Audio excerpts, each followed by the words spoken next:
এই অভিনন্দন পত্র তুলে দিচ্ছে বিদ্যালয়ের প্রাক্তন প্রধান শিক্ষিকা, বিদ্যালয়ের কারিগর যাকে বলা যায়, যার হাতে স্কুল গড়া, সেই আমাদের সকলের শ্রদ্ধেয় বরদিদিমণি, প্রাক্তন বরদিদিমণি শ্রীমতী গীতা দাশগুপ্তা মহাশয়া। খুব সুন্দর মুহূর্ত। সোমনাথ পাল, কৌশিক পাল এরা বহু বছর আগে এই স্কুলেই পড়াশোনা করেছে। আমরা সুযোগ পেয়েছি তাদেরকে একটু অভিনন্দন জানাবার। আমরা অভিনন্দন পত্র তুলে দিলাম আমাদের প্রাপ্তদের হাতে। ধন্যবাদ সোমনাথ পাল। সোমনাথ পালকে বলবো একটু দু চার কথা খুব সংক্ষেপে আপনার অনুভূতিটা যদি একটু বলেন। আমি আজকে যখন এখানে আসলাম, প্রথমেই আমাকে মনে হচ্ছিল যেন এই বাচ্চাদের মতোই আমি ছিলাম। বেশি দিন আগে না, 35 বছর আগে। তো 86, 87 সেই সময় আমাদের বদ্দিদিমণি, গীতা ম্যাডাম, আরও যত ম্যাডাম ছিল সবাইকে আমরা খুব ভয় পেতাম, শ্রদ্ধাও করতাম, ভালোবাসতাম। তখন আমাদের কাছে মাঠটা কমন ছিল, খেতাম, কিন্তু পড়াশোনাটাও করতাম।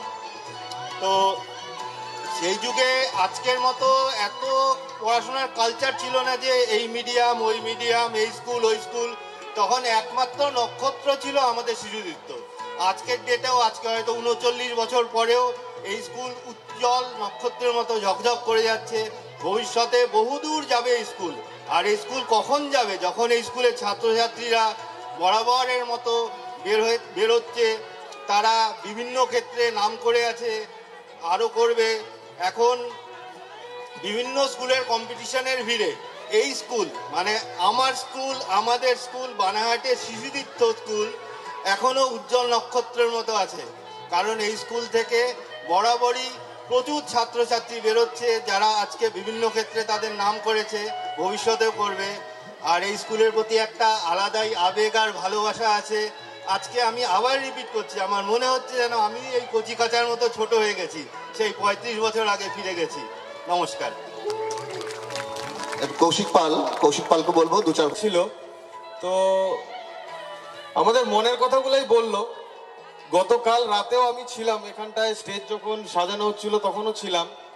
তো মনে হচ্ছিল আগে যখন আমরা স্টুডেন্ট ছিলাম তখন ম্যাডাম আমাদের মাঝে মাঝে ভলেন্টিয়ার বলতো, ভলেন্টিয়ার ব্যাচ দিত। এখনো মনে হয় ভলেন্টিয়ার ব্যাচটা আমরা পেলে আরো খুশি হতাম। এটা আমাদের কাছে সত্যি একটা বাড়তি পাওনা। অসংখ্য ধন্যবাদ ম্যাডামকে।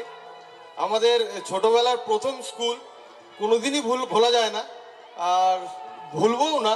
আমরা প্রত্যেকবার আসবো যতবার আমাদের স্কুলে ডাক পড়বে। ধন্যবাদ সবাইকে। ওরা বলে গেল, অনেক স্মৃতি ওরা এখানে তুলে ধরলো আমাদের সামনে। ভালো লাগলো। আমরা আশা করব আমাদের সাথে প্রাক্তনীদের একটা দৃঢ় যোগাযোগ থাকবে।